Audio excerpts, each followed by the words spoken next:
రోజున చెప్పదండి ఎమ్మెల్యే సుంకె రవిశంకర్ గారు ఈటల రాజేందర్ నువ్వు చేయబట్టి దళిత బంధు వచ్చిందా, నువ్వు ఒక వెధవు అని చెప్పేసి వారు కామెంట్ చేయడం జరిగింది. నేను చెప్తున్నా, సుంకె రవిశంకర్ గారు మీరు ఒక వెధవ, ఒక దద్దమ్మ.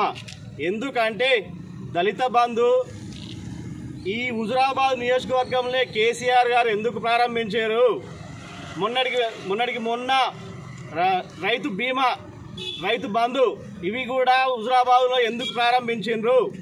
ఈటల రాజేందర్ అన్న తెలంగాణ ఉద్యమ సమయంలో కరీంనగర్ జిల్లాను, యావత్ కరీంనగర్ జిల్లాను ఏకం చేసి తెలంగాణ ఉద్యమానికి ఊపిరి పోసింది కరీంనగర్ జిల్లా ఈటల రాజేందర్ గారు. కాబట్టే ఇక్కడ ప్రారంభోత్సవం ఏది అయినా ఈటల రాజేందర్ అంటే ఆయనకు కుడి భుజం లాగా మెదిలి ఏదైతే వేసిండో ఈటల రాజేందర్ గారు కరీంనగర్ జిల్లాకు లక్ష్మీ జిల్లాగా పేరుగాంచినటువంటి ఈటల రాజేందర్ గారి వల్ల వచ్చింది. కాబట్టే ఇక్కడ ప్రారంభించిండు. నువ్వు ఎదవ దద్దమ్మ, ఎందుకంటే నువ్వు ఒక ఎదవ, నువ్వు ఒక దద్దమ్మ, కొప్పులీశ్వరు ఒక ఎదవ దద్దమ్మ, బాల్కసుమన్ ఒక ఎదవ దద్దమ్మ, మీరందరు దద్దమ్మలు. కాబట్టి మీరు దళితులు అయి ఉండి నువ్వు నీ నియోజకవర్గంలో ఈ దళిత బంధు ఎందుకు ప్రారంభించలే? నిన్ను ఎందుకు ఎన్నుకున్నారు ప్రజలు?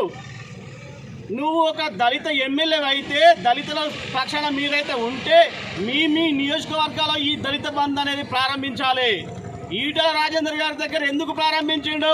కేవలం ఈటల రాజేందర్ గారి మీది ఓడగొట్టాలి, దళితుల ఓట్లు దండుకోవడం కోసం మాత్రమే హుజురాబాద్ నియోజకవర్గంలో, కేవలం హుజురాబాద్ నియోజకవర్గంలో మాత్రమే దళిత బంధు అనేది ప్రారంభించిండు. ఓ ఏదో దద్దమ్మల్లారా, ఇప్పటికైనా మేల్కోండి, ఈ భజనలు బంద్ చేయండి.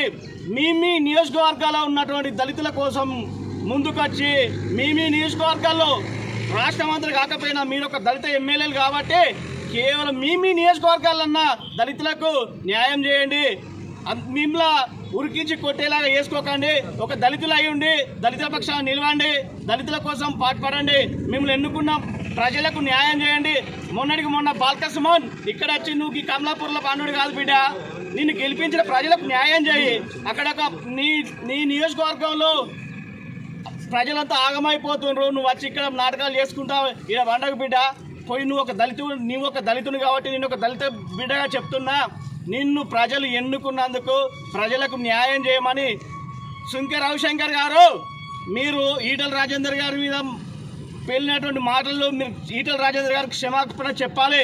నీ గురించి తెలుసు, నీ భాగవతం అంతా తెలుసు, నీ దగ్గర ఉన్న గన్మెన్లు ఎందుకు మార్చుకున్నావో తెలుసు, నీ దగ్గరే చక్కగా లేదు, నీ దగ్గర ఉన్న మీ ఎంపీపీల దగ్గర ఏం జరుగుతుందో తెలుసు బిడ్డ, నీ కథలన్నీ తెలుసు, ఆధారాలతో సహా బయట పెట్టే రోజులు దగ్గరలో ఉన్నాయి.